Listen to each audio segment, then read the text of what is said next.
at this Yeah. point. So it's I could say Happy New Year then, and it's acceptable. Oh yeah, totally. I think the first several weeks certainly count if you haven't seen the people like since the start of the year. That's fair. Everybody, Happy New Year.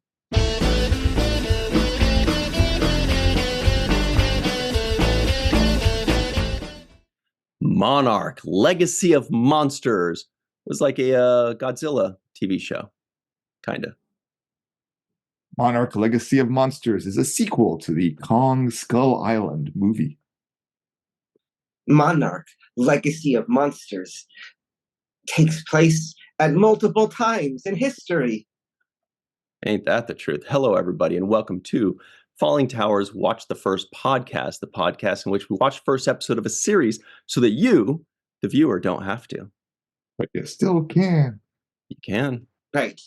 So as you may have guessed, today we are doing Monarch, Legacy of Monsters. And as you may have also guessed, it's kind of a Godzilla spinoff or another production in the Godzilla family or whatever they want to call that. So everybody, please make your suggestions of what show you would like us to review in the comments below. Also, most importantly, give this video a like. Make sure you subscribe to the channel. If you're listening in, give us a 5-star rating and a nice review. We'd really love that and appreciate you forever. One quick addendum too. If you do recommend a show, tell us what network to find it on or what streaming service. So important. So in this case, you would have typed at the bottom, WTF Monarch Legacy on Monsters on Apple TV. Plus. Apple TV Plus. Because then Apple TV is like the device that you could get your Netflix on and it could get all your things. But Apple TV Plus is the network, right? That voice you just heard is influencer, comic genius, actor Josh Sussman. And great guy. Oh, thank you. That's me. Of all of the things, great guy, I think that's the best one to be known as. Because my grandfather once said, after you're gone, people aren't going to be like, wow, look, he had all these great cars. He had a really nice house. People are going to talk about your character. That's what you leave behind. So I love that great guy was part of my introduction. So and that made me think of my grandfather, making him proud. Thank you. You know what's funny about that is that actually just last night, coincidentally, I was thinking, boy, I cannot wait for this. Josh and Muhammad, two of the kindest, friendliest, most fun guys. It's going to be a great day. Josh stole most of my thunder there, but I think it's great that you did because that means we're all in agreement that Josh is an amazing fellow, Dr. Noor's an amazing fellow, and you are in for a treat, everybody at home, because these are great guys. Dr. Muhammad Noor of Duke University. Ooh, always a pleasure to be here. And to be clear, Ryan T. Husk is also a fantastic guy. Very kind as well. I was waiting for you to say always a pleasure to be on Fallingtower. Yeah, it is always a pleasure to be on Watch the First. All right, everybody, let's get up into this thing. We are ready to jam with you. The problem is only Muhammad knows where we're going. Oh, it's a new year. Do we still call it predicaments, or do we have like a new name now, though? Oh, that is a predicament. I'm not used to it being a new year yet. My mind was still back in 2023. Wow. I know, right? My mind was still in like December 10th, 2023 is how I felt. Still in the past. But now that we're in the new year, still the same, but even better. That's the change. Even better. We're starting the new year off with magic. And Josh is waving at all of us. Oh, no, I was raising my hand. I had a question. How long is it acceptable to still say Happy New Year? Like, am I good all People do January? it in February sometimes. Sometimes I get emails in February. They go, Happy New Year, or I hope you, I'm like, calm down at this point. So I could say Happy New Year then, and it's acceptable. Oh, yeah, totally. I think the first several weeks certainly count if you haven't seen the people like since the start of the year. That's fair. Everybody, Happy New Year! In the comments below, please let us know, how long is it acceptable to say Happy New Year? Just the first week, which is what we're in right now, just the first week? Or is it like the entire first month? Do you sometimes say it in February and then you kind of catch yourself, but you say, you know what? Whatever. Anyway, as Muhammad mentioned, it is time for our predictions. where we compare and contrast. No, that's too far. No, not that one. Where we make each predictions of what each other thought. This is very important and super fun. It's by far my favorite part of the show. Muhammad, I predict, this is a Godzilla thing. I predict that you've seen a few Godzilla movies, and I predict that you are lukewarm on it. Like, you're not a big monster guy, but then maybe you've watched a couple with your son and you had a good time, and so you maybe were going in with this with a little bit of curiosity and you thought that it was pretty good. Joshua Sussman, I believe that you like Godzilla. You're not the kind of guy that's seen every single iteration of it, but I think you like Godzilla and you're pretty curious about this. And I think you had a good amount of fun. You're both, I'm going to say Muhammad gives it around a 7. Josh gives it around an 8. Those are my predictions. What do you think, Dr. Noor? So I'm going to predict that Josh did like this show. Maybe you may have even been looking forward to seeing it. That might be a stretch, but maybe you're even looking forward to seeing it. Maybe you'd heard about it and you're like, ooh, let's check this out. It's fairly new. I think it just started last month or so. So I think you're going to be pretty positive. Ryan, I've never heard you talk about monster movies. So I know you like horror, all right, but this isn't really horror-like. I mean, generally speaking, like, you like a good backstory, but you don't like it when things are overly confusing. So I think you're going to have kind of a mixed view on this one. So I think there are elements you're going to think were pretty good, and elements you're going to say like, I didn't love that aspect to it too. So I think you're going to be sort of middle, somewhere between, say, a 4 and a 6 in that. Muhammad thinks this is overly confusing. Hang on to that for later. What do you think, Josh? Your predictions? Well, this is a little bit of a hint, because when we talked about watching this, just you and I found out that you hadn't seen it yet. And even though there's been about a month that it's been out, so there wasn't the overly eagerness, but so many people type WTF with so many shows, and you did including decide this one. That this is the one that we're going to watch. So I would, but no, but I'm going to guess that this is so hard. I'm always bad at this part. But I'm going to say that you gave it like a 7-ish. And, and Muhammad, I would think that you would also be in the 7 region, like between a 6 and a 7.5. But I should just I'm going to actually go 7.5, that you liked it a little more than mine. But we'll find out. We might. Everybody, but only if you continue watching and listening will you actually find Oot. So it is now your time to make your predictions. It seems like Muhammad and I and Josh all gave each other right around the 7 regions, 6.5, 8, 7. So we're right in that area. Muhammad's going like, you suckers. It's like 5 to me. Now the impression we're starting to warm up to. So everybody, make your predictions. Do you think I liked it? Do you think Dr. Noor liked it? Do you think Josh Sussman liked it? Make your predictions now in the live chat or in the comments below. And while you're typing away, take your time, no rush. Dr. Noor is going to buy us all a little bit of time by telling us what the show is even about. Do my best. This pilot episode mostly follows 2 plots, one in 2015 and one in 1959, as alluded to by Josh. In 1959, 3 scientists follow strong radioactive signals to an abandoned factory in Kazakhstan and find giant insectoid eggs buried underground. Unfortunately, the eggs hatch while they are there, and scientist May is consumed by giant roaches. In 2015, a survivor of the San Francisco Godzilla attack named Kate is looking for clues in Tokyo as to what happened to her father. She finds he had a second family, and with help from her half-brother, finds out that her father had some connection to Monarch, a group that arrived after the Godzilla attack. Merging the 2 plots, she also finds a photo of her grandmother, who we learn is May from the 1959 timeline.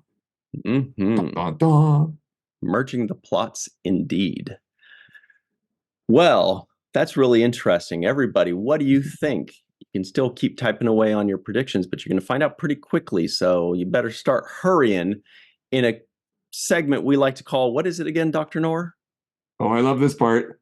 This is expectations. Ooh, there's a delay on my video. This is where we talk a little bit about what we expected before watching the show, and then what we actually get in as we actually watch the show.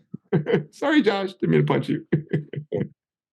Or as Ryan likes to say, compare and contrast what we expected from what we actually got. Mm-hmm. And Josh, he did mean to punch you. You could tell because he winked at us before. So, all right. This is going to be a lot of fun, everybody. Dr. Noor, as mentioned, it's time for this contrasting. Yep. Okay.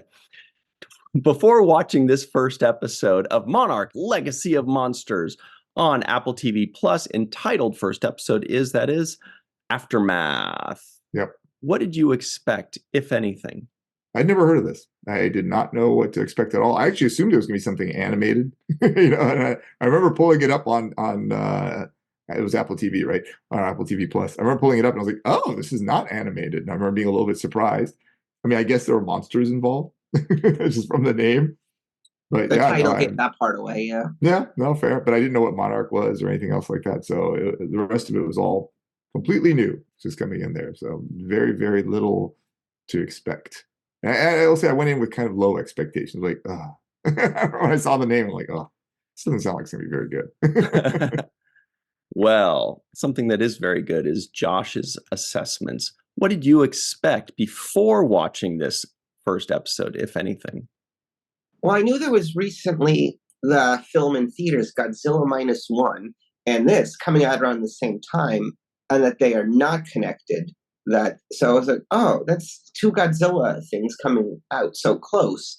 But I didn't really know. And then when I saw the title of the Aftermath, I was like, that doesn't sound like the first episode. So is this I didn't know. Is this connected to like the other movies? And then I feel like in the 2014 Godzilla movie, there was talk of Monarch.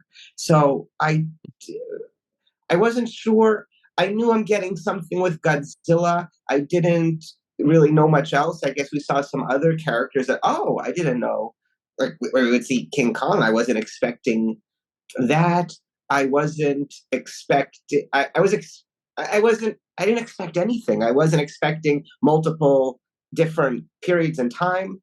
I was just expecting a current day, flashy Apple TV Plus Godzilla story. I expected more Godzilla, I think. Did we see King Kong? I thought at the very end, but it's connected to the movie. Yeah, okay, I thought so. Okay. At the very beginning, in the first minute, and on Skull Island, there was King Kong. And I didn't see him. Well, we saw the spiders from that movie. Yeah. I saw a spider, did I imagine but I didn't. King Kong? Maybe it was just super quick and we were taking notes and we missed it. Well, everybody, I'll tell you all what I expected before watching this first episode. So I'm a huge Godzilla fan. I'm surprised you guys didn't know that. I have like 10 or 12 Godzilla shirts. My room is Godzilla themed. No, I'm just kidding. But okay. But I'm aware of Godzilla. Godzilla shirts. And I'd seen a Godzilla movie. I feel like when I was a kid, I saw one or two Godzilla movies because I feel like they were kind of out and about quite a bit, and back in the day. And then I saw another one, I don't know when, maybe 10 or 20 years ago, that was like where Godzilla looked. I think they were trying to be like Jurassic Park when that Jurassic Park craze was going, and there was like the Godzilla wasn't like this fat guy with a little head. It was more like looked like a giant velociraptor or dinosaur. I don't remember which Godzilla that was, but there was that one that I'd seen with Matthew Broderick, 1998. Probably. Godzilla.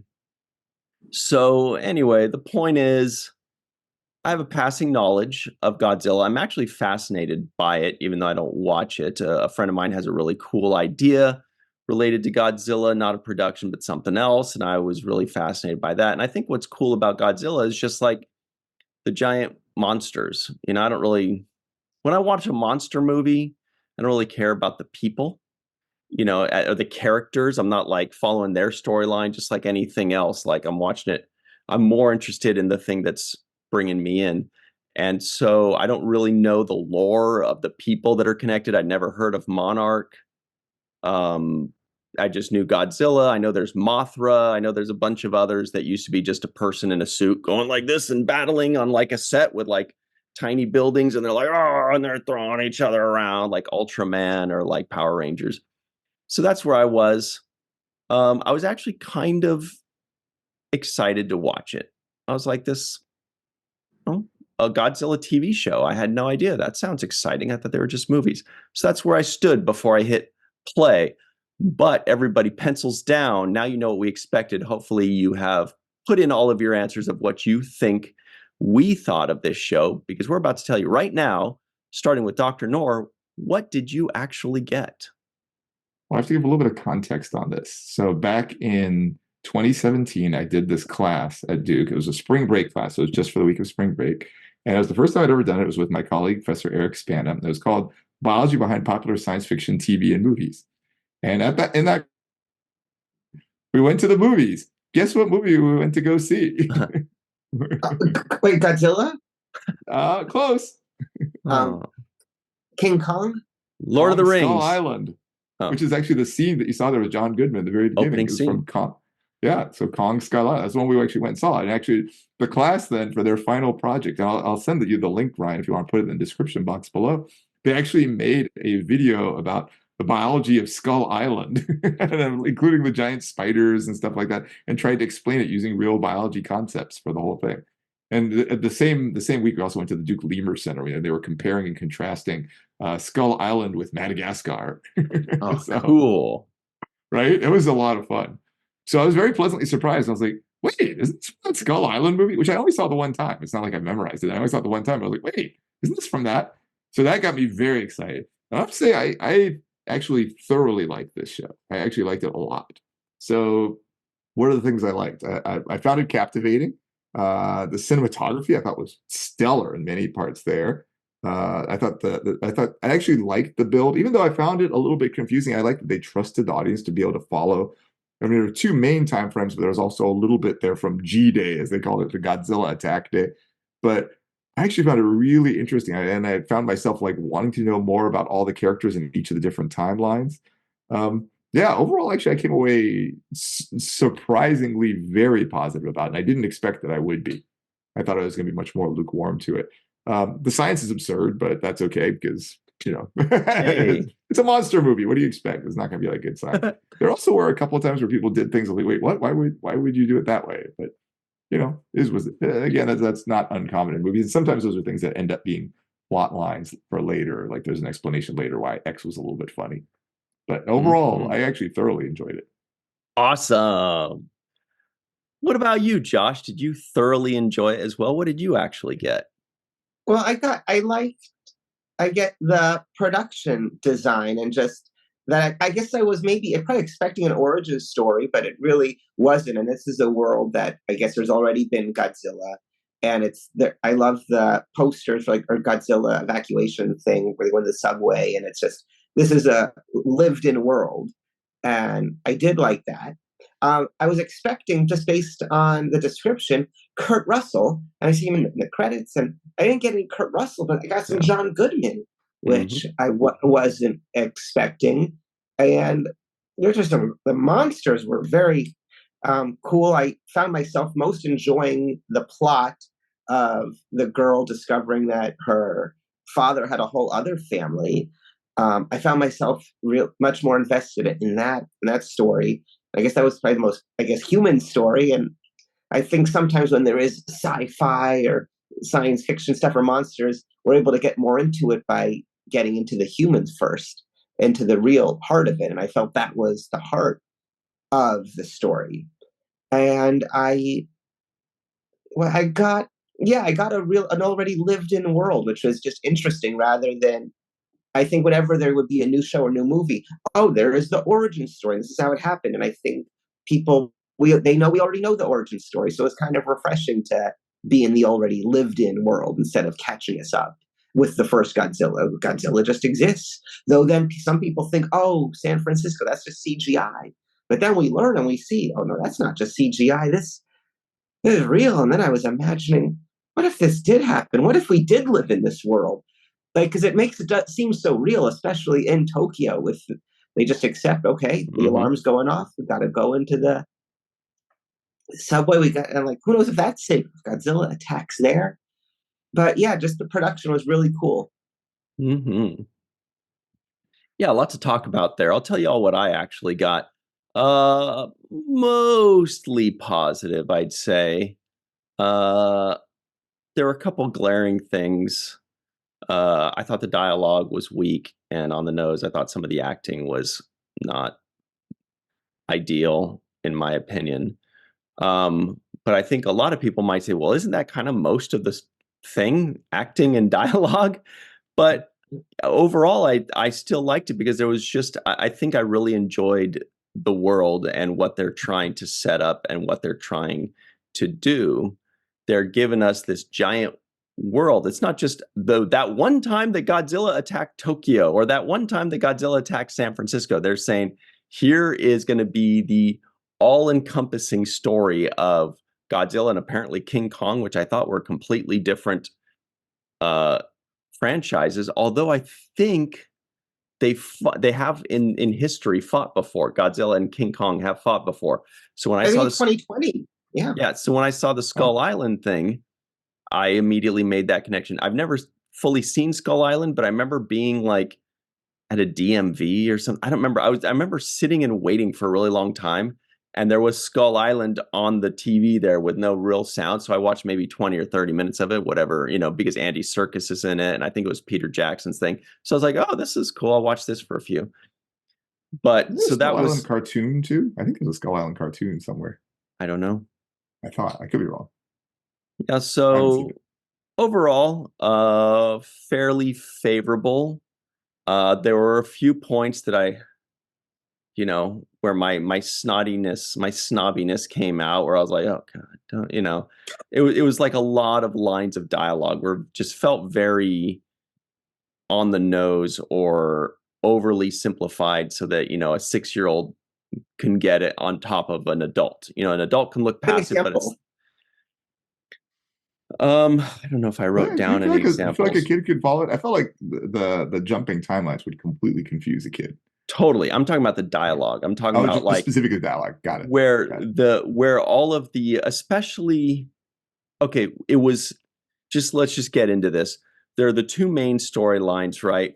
Both of those storylines had dialogue in which they were giving heavy exposition, like, well, not all of us can have the happy life of a husband and wife and a child like you guys do. I'm like, that's not like, but they say it in the first 5 seconds to let us know these two are husband and wife with a happy life to make her death more tragic or whatever it is. And then when on the other storyline, it was rife with that kind of on the nose, like, well, I'm not sure what to think about. I mean, basically, they're narrating with Hmm. dialogue. Well, I'm like, people don't talk this way. People don't act Mm, this way. This is that's not fair. realistic at all. So the story was good, but just those details kind of took me out of it. But they're trying to tell a story that's good, just not to me in the most effective way that they could have. But what did you guys I think don't of think the? it bothered me. Yeah, seems like not. Yeah. Yeah, I didn't notice, but Sometimes I've seen movies where the exposition is just terrible, where it's like, yeah, but you're this great video game creator, and it's been your dream to do this, and it's no one like. Sometimes I've seen movies where they hit you over the head with it. It's so obvious, but here I'd never felt like, oh, they're giving me exposition, or even if you know they are, it doesn't seem Hmm. terrible. Like sometimes they found a way. It was decent for me. can I you th- pick something ridiculous? yeah, like I mean, the especially with the one where they're finding out about the dad that had two lives. Yeah, It was more about how they are telling us how they feel and they're telling us what they're thinking to let us know rather than just showing us. You don't have to say, well, now I'm starting to get a little angry. We could just tell that they're angry, or I'm not, that wasn't a that's fair. specific line, but it was that kind of dialogue that just felt to me very unnatural. Like people don't talk that way. People don't say, well, wait, let's be best friends, or I don't know. It just, again, doesn't kill the show for me, but it happened repeatedly. And so I was like, okay, it looks like this is just how it's going to be written. Wait, Do we oh, go ahead. do we know if this is a continuation from the recent Godzilla movies, or if this is its own thing? Because was John Goodman in Skull Island? Yeah, I thought so. He Okay. was?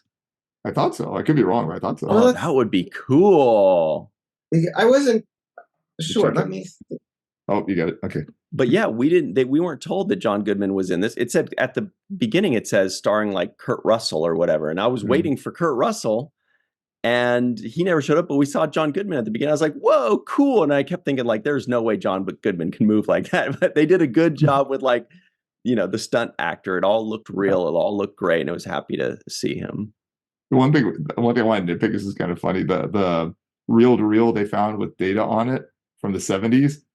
The amount of data on that reel-to-reel, like the number of pictures and images, I was like, oh my God, that would have been like a library of reel-to-reel. Right. Like, that would have been a gigantic technology computer. from the 70s. Right. That's a good point. Monarch, I was laughing as they pulled that. I'm like, you've got to be kidding me. What do you got for us, Josh? Like Monarch Legacy of Monsters is intricately tied with the first Godzilla movie, and also connects with Kong Skull Island, as the opening clip revealed. So yeah, because Skull Island, I guess, did take place in the 70s. So it's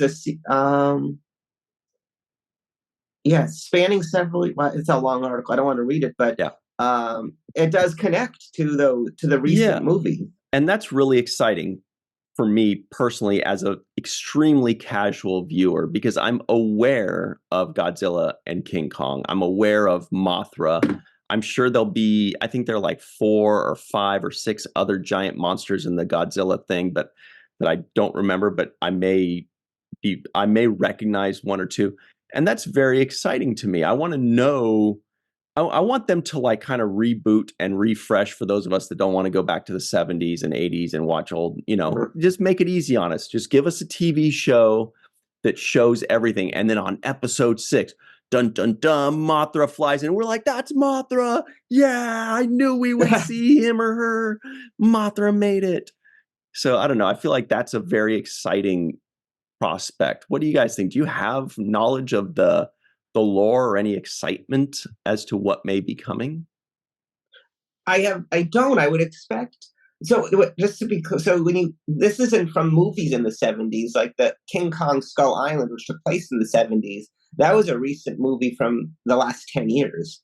But I also just thinking, with all this, the people who've seen these movies that made hundreds of millions of dollars, like when Muhammad said he hasn't even heard of the show, and I haven't seen advertising for this show. I wonder if all of the people who would enjoy, like Apple TV Plus, even though Apple's a major brand, I'm just wondering how many people would love this and love seeing all these characters, and they don't even know it exists. Yeah. I find with just so many streaming, but I would expect there probably to be, I mean, it's Legacy of Monsters, plural. So, I mean, just based on that, the title tells us we're going to probably, I guess it's probably going to be pretty epic, I imagine. I haven't watched a trailer. I'm sure if there's a trailer for the show, they would maybe tease or show us. I didn't see a trailer. I went in totally blind. Wow. Me Who too. recommended it? There are a couple people. I don't remember exactly whom, but Josh seemed curious about it. I was curious. And I was like, oh, I didn't realize this was a thing. Let's, that's a fun one. What did you think, Muhammad, about the lore and the...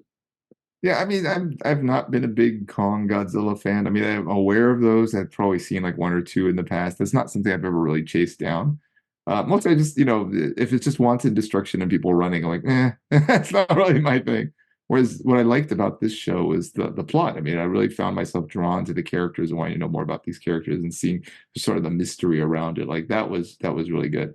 And even when I saw Kong Skull Island, like was okay. It's not like I walked away thinking like that was fantastic. Whereas I really did enjoy this quite a bit. Mm-hmm. The recent Godzilla movie, or not the vs Kong, but before that, Godzilla, like King of the Monsters, I think, with Millie Bobby Brown, and it was directed, I think, by Roland Emmerich. Maybe it was, for me, it was just so boring. It was just destruction and chaos, and there was nothing to care about.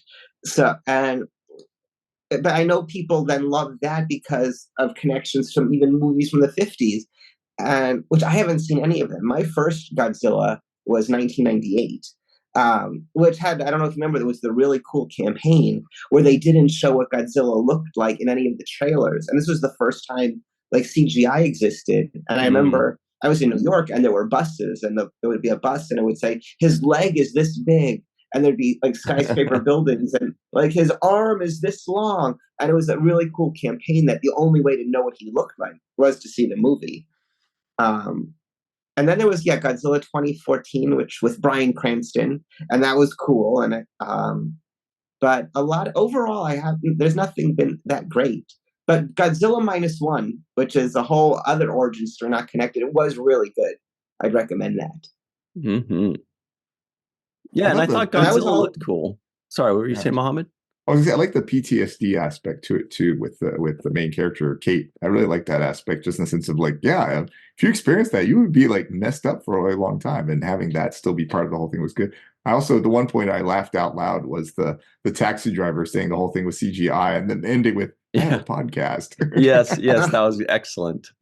I That laughed was out that was loud. good. There were a couple laughs. That was maybe the only real solid one. I would have enjoyed a little bit more humor because I think that this kind of show would be great for it. Like that joke totally worked. And it puts us Mhm. back into like the real world, even though this is a separate world. The dude, the son in Kentaro. Tokyo, he looked very familiar. I don't know what we've seen him in, but he looked very familiar to me. Good actor there, it seems. So I thought Godzilla looked amazing. I thought that the points of view, like what's behind Josh, it's a good POV because, like in the old days, you basically can just tell it's two guys in like a suit. But if you're way down low and that thing's way up there, then you get a different POV that makes it look so real. And I like that the traditional Godzilla, if it were not huge, would not be scary at all. It's like super fat, tiny head, little mouth, all these things that like traditionally don't scare us. The things that traditionally scare us more is the big head, the big jaws, the super long teeth. Not these tiny, look, these are tiny teeth, tiny mouth, tiny head, and a big fat body.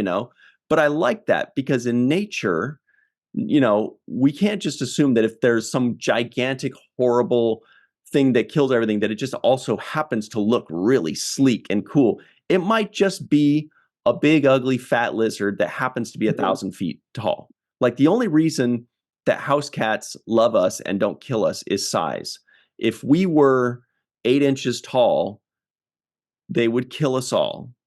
And so it's all about just kind of like not necessarily how things look, but it's more realistic. Just like if it's big, that's going to be the scary part, Mhm. if that makes That's sense about interesting. cats. Uh, Cats no, would yeah, kill us. There's no way they wouldn't.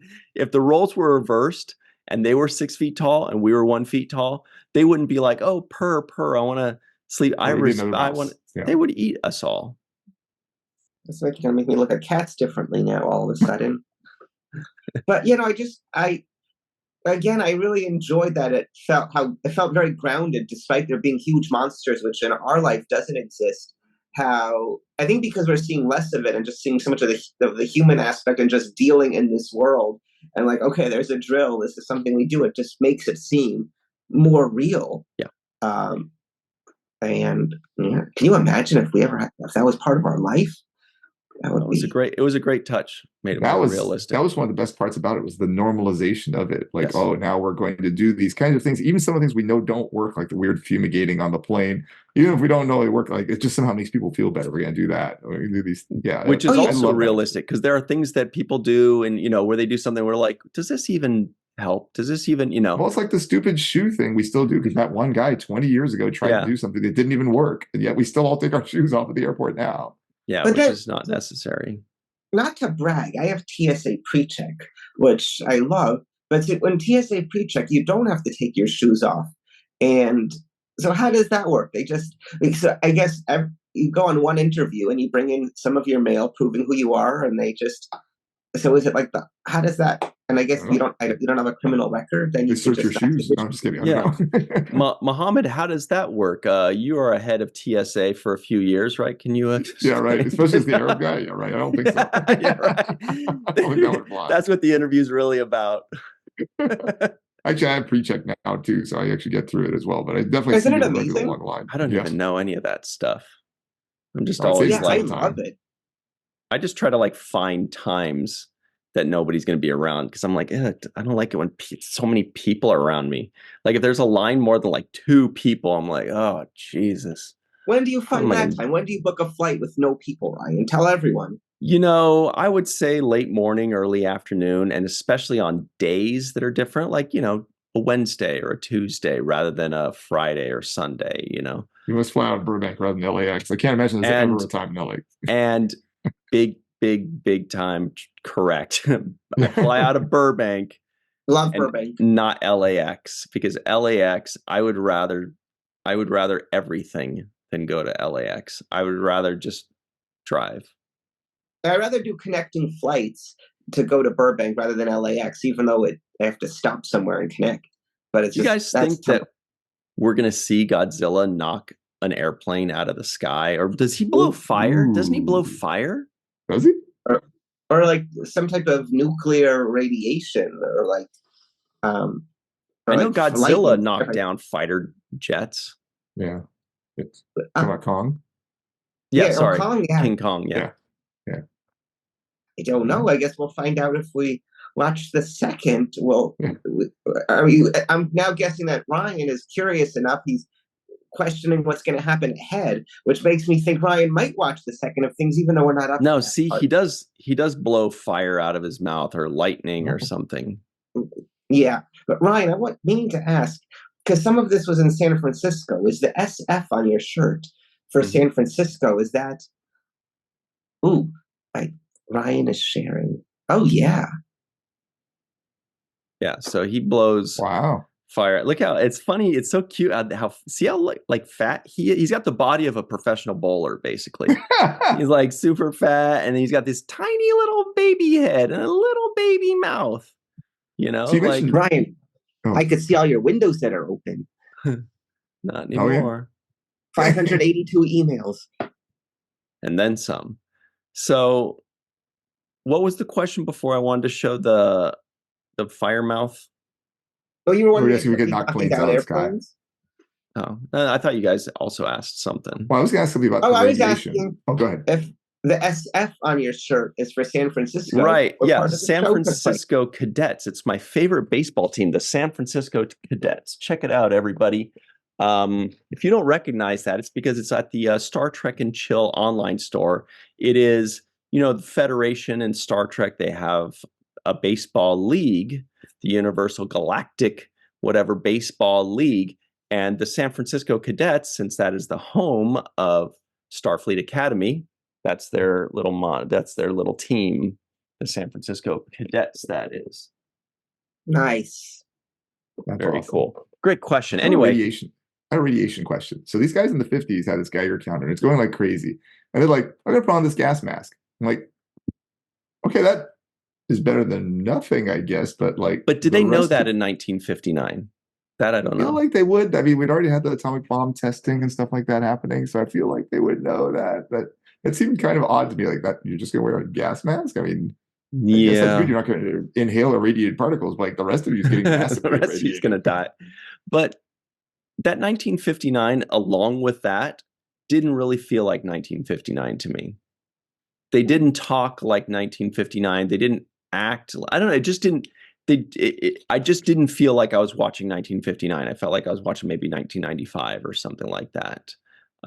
Maybe That's that's just interesting. because I was not alive in 1959 to verify that, but it said 1959, and then I didn't feel like I was watching characters from 1959. If that makes sense. Yeah, how would they? I didn't think of that, but that's a good point. How would they have talked differently, or did it They'd just be seem too like, modern? "Nah, say Godzilla over here. Say you gotta just no." I don't know. I'm not an expert on 1959, but it felt like these were people from our time, basically.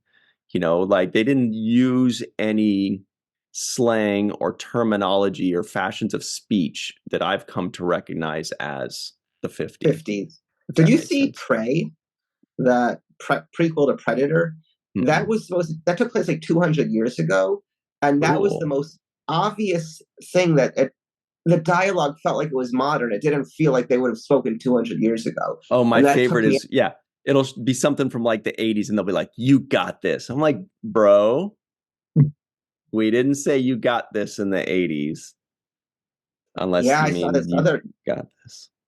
I saw a terrible movie that took place in '85, and it was like, and they were just using modern.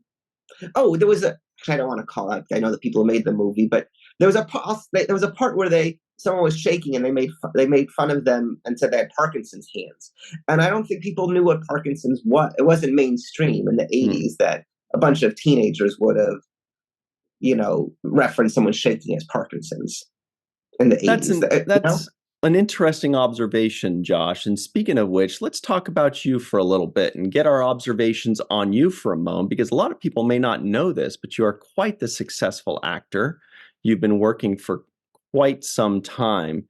Do you remember when and where you first got the acting giant cockroach?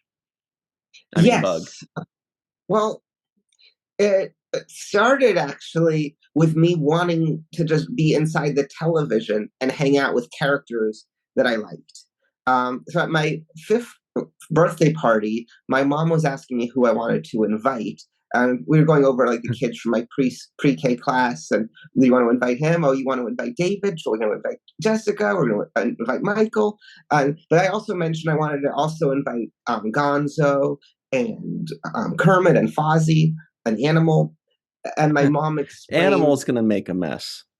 no, but I loved him. And I also, at the time, I was specifically thinking of the Muppet Baby versions because I love Muppet Babies. And my mom explained to me that we can invite them, that they live in the television. And at that moment, I realized I need to figure out how to get into the TV. And then I loved Full House, and I wanted to hang out with Michelle and Stephanie and DJ and be their friends. And I What thought, so about that's how Kimmy? it's. Well, no, yeah, back then I wasn't as interested, but yeah, I would get along with Kimmy Gibbler, and I fantasized about being on Full House. And when Fuller House came out, never did I want to be on a show so badly. And spoiler alert, I didn't wind up on it, or Oh, did I? Because on one of the last few episodes of Fuller House in the last season, they mentioned Glee. They talked about Glee, and I was in Glee, so Oh that man, a means connection. I love it. yeah, you I got it. exist within the Full House universe. Yes. So it kind of, I mean, I don't know. Some people told me it was pathetic how much satisfaction I got out of that. But because this was a dream since I was a kid of being on Full House, and now I Mhm. was on a show that exists. So that, Really, as what it close is that they're jealous that they're not officially in the Full House universe. That's that, all. okay. Yeah, I'll send you that clip later if you want to add it to this somehow. But so then around age 9, my mom thought, wait, I keep on talking about wanting to be friends with all these people from TV. So she broke it to me that they're just pretending, but that it's called acting. And then I went to my first acting class and I really liked it. And that one of the acting teachers asked to talk to my mom afterwards. Wait, was I in trouble? And they said, you might want to get him an agent. He seems to be really creative and have a knack for this. And it turned out she wasn't telling that to all the mothers of the other kids. I know. What if she did? Yeah, and then she was just getting a cut of anyone who got an agent and got some things. But then, yeah, I did by age 13 or 14, I did my first off Broadway play in New York. I did my Wow. first commercial with Nickelodeon at age 14. And I was just grew up did lots of plays growing up, lots of theater. But then I was still a student. But then after high school, I went to a 2-year acting conservatory where I studied acting 5 days a week for 2 years. And then I took my suitcase and my dream and I drove across the country to Hollywood, California. Wow. It's a great Yeah. screenplay. That's an amazing story. I love that. I Yeah. love the connection to Full House too. And then, yeah, thank you. And then, like 5 years after that, 5 or 6 years after that, I met Ryan in a deli in Studio City. And now here we are all together. That's it. That's where the screenplay needs a little work. It's like I moved to Hollywood to pursue my dream. I've been working my entire life, and then I met a friend in a deli on Ventura Boulevard in Studio City. That was kind of That fun. no We longer exists. We talked wouldn't about be able Star to Trek. meet. Yeah, Yeah, I was wearing a Star Trek shirt, and that's how when you do that, it attracts Star Trek friends. do Because you Ryan remember knew. Jerry's Deli where we met had like something like 700 menu items? Oh my God. It It was was. an overwhelming menu, I think and it it was was 700 was the number. really. It had like a table of contents. That's intense. And I've probably only tried less than 10 of those items. Me It too. was Less. expensive too.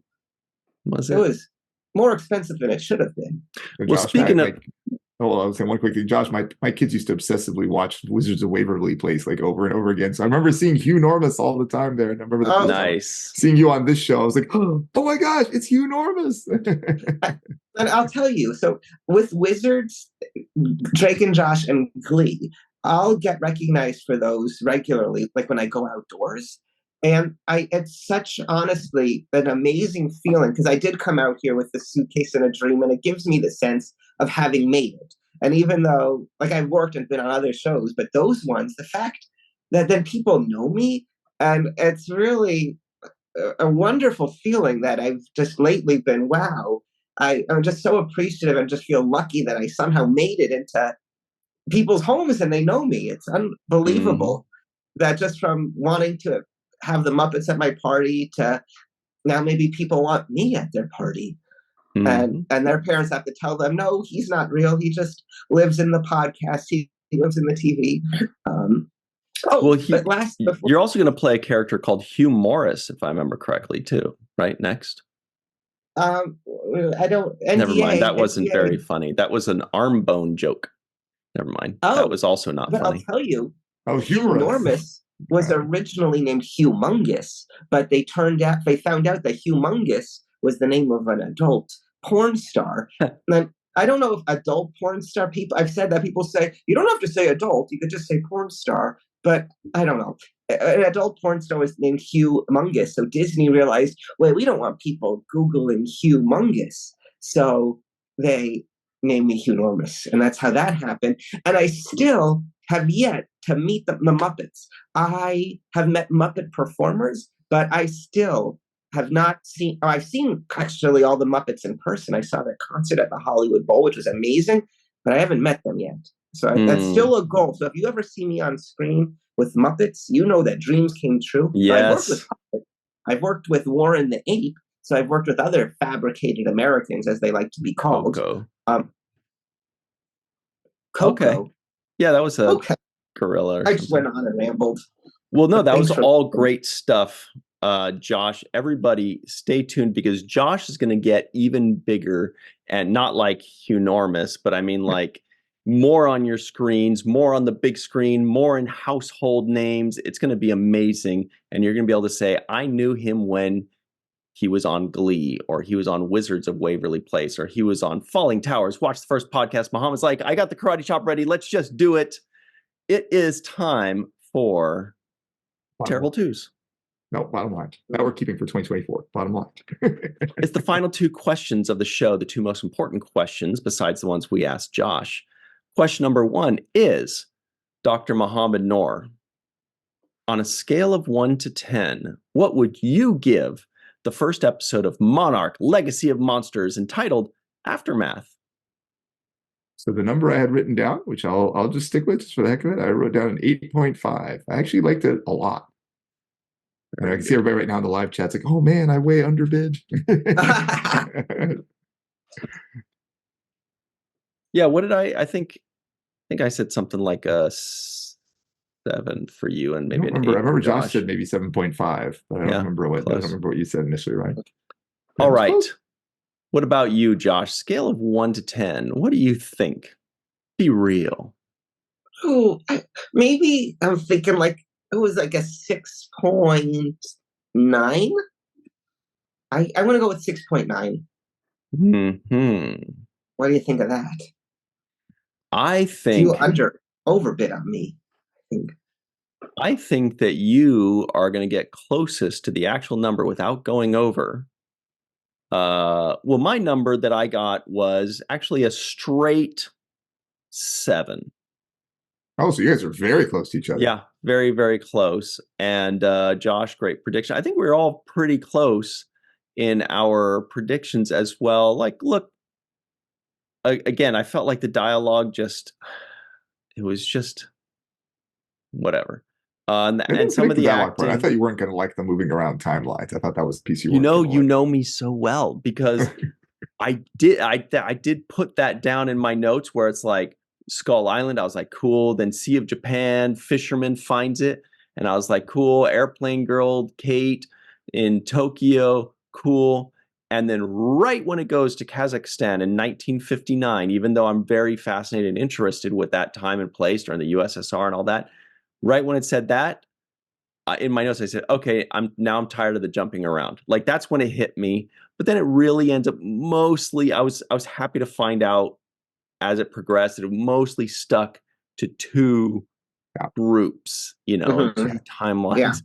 So that's when I was like, all right, I can handle this, but no more. But you're right, Mohammed. That definitely, it pushed me right to the cusp of my comfort level and then stopped. It could tell I was getting disappointed.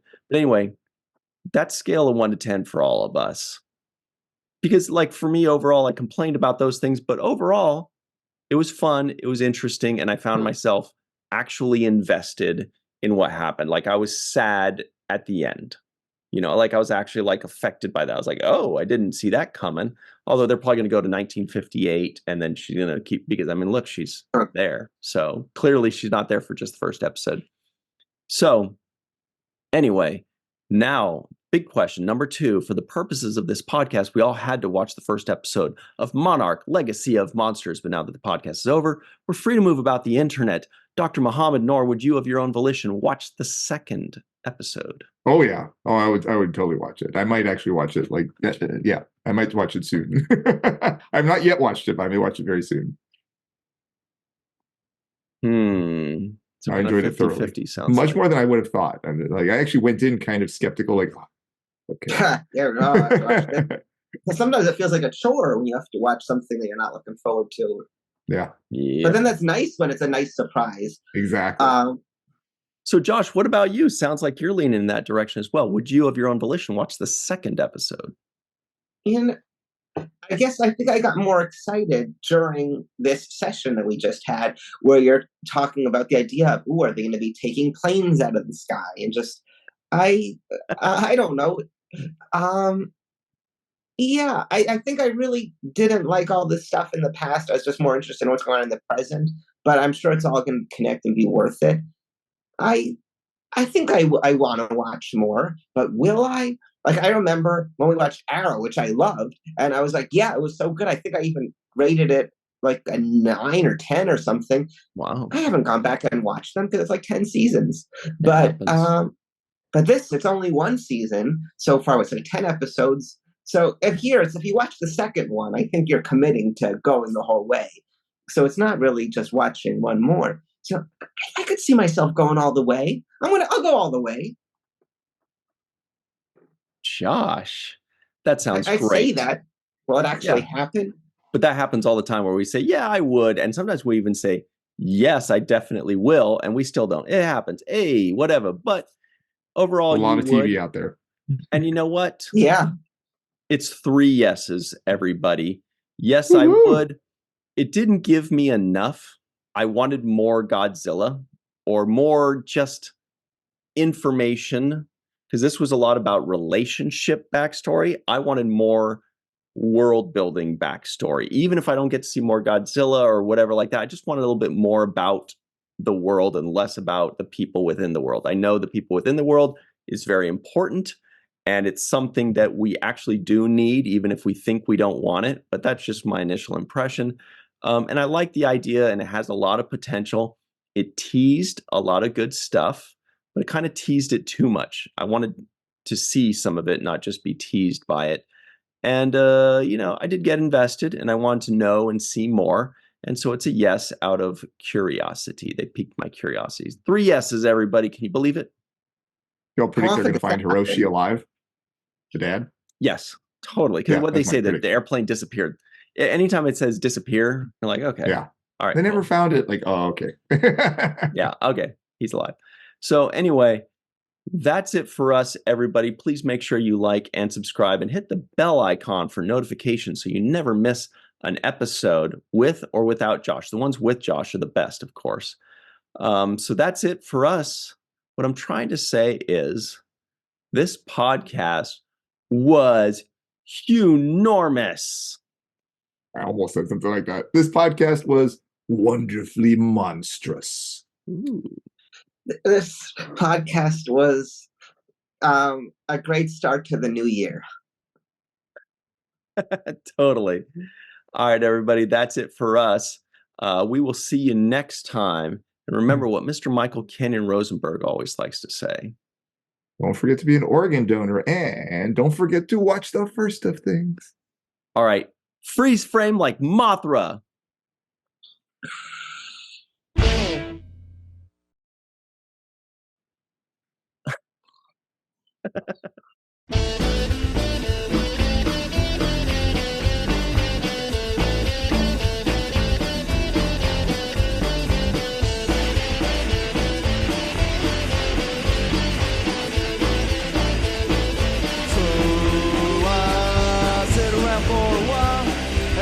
That shitty smile and pretend that